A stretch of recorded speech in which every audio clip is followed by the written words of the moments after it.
I'm at the end of the path. It's 0.6 miles from my house to the end here.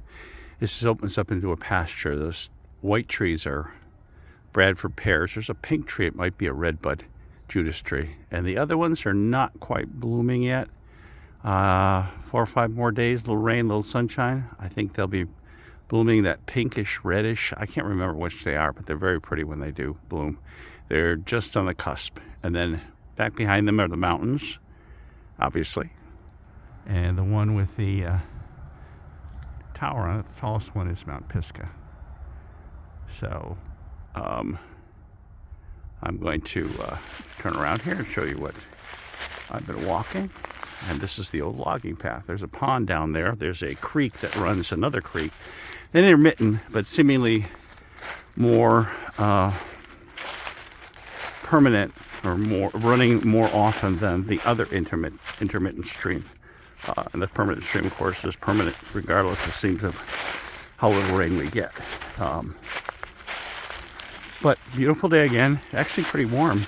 Well, I mean, not warm. I'm wearing a little t-shirt and sweatshirt, so that's why I'm warm. But it's pretty much perfect for a hike through the woods. No bugs, not that there are very many bugs here anyway. I'm cutting little thorn bushes as I walk along, which is a really nice feature. Mosquitoes, almost zilch.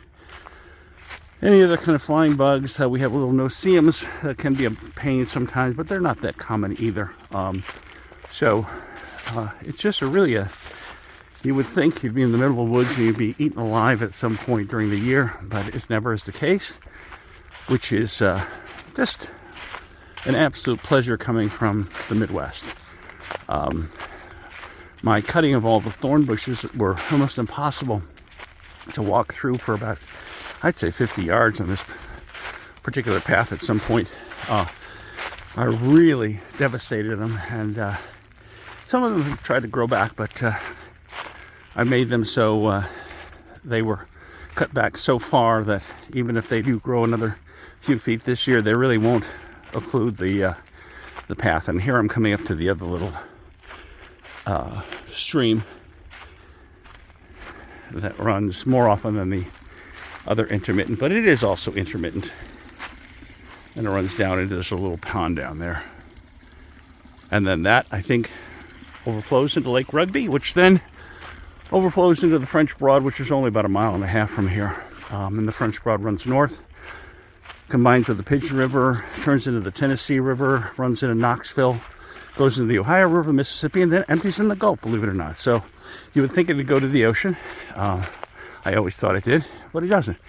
Here's the old chimney. This house, I think, was abandoned right after World War II. I did some research. It was a black family that owned this and owned this property around here, and their name was Dowswell. And there's a street that's over here named that. This was a double-sided chimney. Still, they have the little brick foundation here. I'm going to do some metal detecting at some point.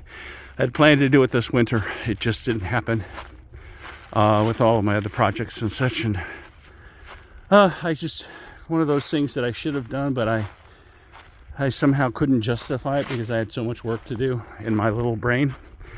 Oh, that's about it. So another walk through the woods, so to speak. A little Bill Bryson reference.